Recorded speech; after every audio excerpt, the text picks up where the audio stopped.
ஆதியாகமம் 8ஆம் அதிகாரம். தேவன் நோவாவையும் அவனுடனே பேழையிலிருந்த சகல காட்டு மிருகங்களையும் சகல நாட்டு மிருகங்களையும் நினைத்தருளினார். தேவன் பூமியின் மேல் காற்றை வீச பண்ணினார். அப்பொழுது ஜலம் அமர்ந்தது. ஆழத்தின் ஊற்றுக்கண்களும் வானத்தின் மதகுகளும் அடைப்பட்டன. வானத்து மழையும் நின்று போயிற்று. ஜலம் பூமியிலிருந்து நாளுக்கு நாள் வற்றிக்கொண்டே வந்தது. 150 நாளுக்கு பின்பு ஜலம் வடிந்தது. 7ஆம் மாதம் 17ஆம் தேதியிலே பேழை அரராத் என்னும் மலைகளின் மேல் தங்கிற்று. 10ஆம் மாதம் மட்டும் ஜலம் வடிந்து கொண்டே வந்தது. 10ஆம் மாதம் முதல் தேதியிலே மலை சிகரங்கள் காணப்பட்டன. 40 நாள் சென்ற பின் நோவா தான் பேழையில் செய்திருந்த ஜன்னலை திறந்து ஒரு காகத்தை வெளியே விட்டான்.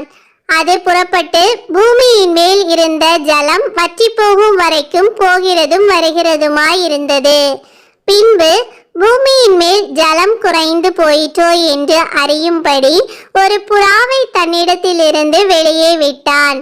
பூமியின் மீதெங்கும் ஜலம் இருந்தபடியால் அந்த புறா தன் உள்ளங்கால் வைத்து இளைப்பாற இடம் காணாமல் திரும்பி பேழையிலே அவனிடத்தில் வந்தது.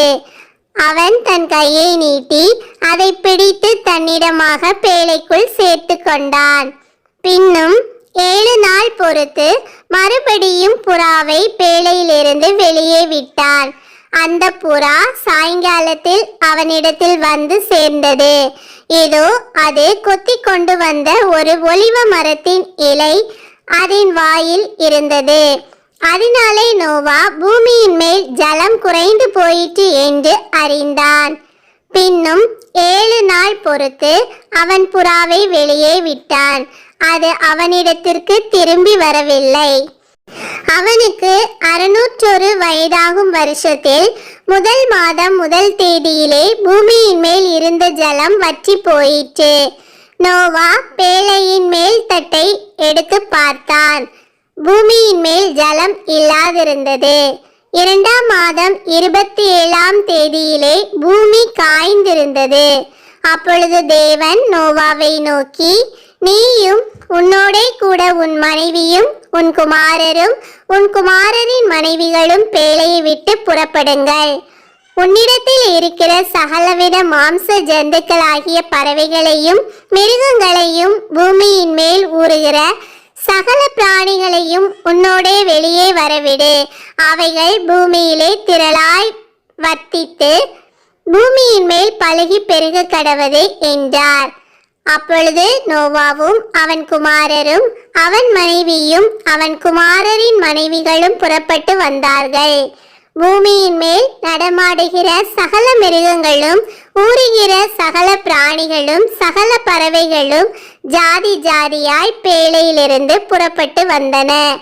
அப்பொழுது நோவா கர்த்தருக்கு ஒரு பலிபீடம் கட்டி சுத்தமான சகல மிருகங்களிலும் சுத்தமான சகல பறவைகளிலும் சிலவற்றை தெரிந்து கொண்டு அவைகளை பலிபீடத்தின் மேல் தகன பலிகளாக பலியிட்டான். சுகந்த வாசனையை கர்த்தர் முகர்ந்தார். அப்பொழுது கர்த்தர், இனி நான் மனுஷன் நிமித்தம் பூமியை சபிப்பதில்லை. மனுஷனுடைய இருதயத்தின் நினைவுகள் அவன் சிறு வயது தொடங்கி பொல்லாததாயிருக்கிறது. நான் இப்பொழுது செய்தது போல இனி சகல ஜீவன்களையும் சங்கரிப்பதில்லை. பூமியுள்ள நாளளவும் விதைப்பும் அறுப்பும் சீதளமும் உஷ்ணமும் கோடை காலமும் மாரிக்காலமும் பகலும் இரவும் ஒளிவதில்லை என்று தம்முடைய உள்ளத்தில் சொன்னார்.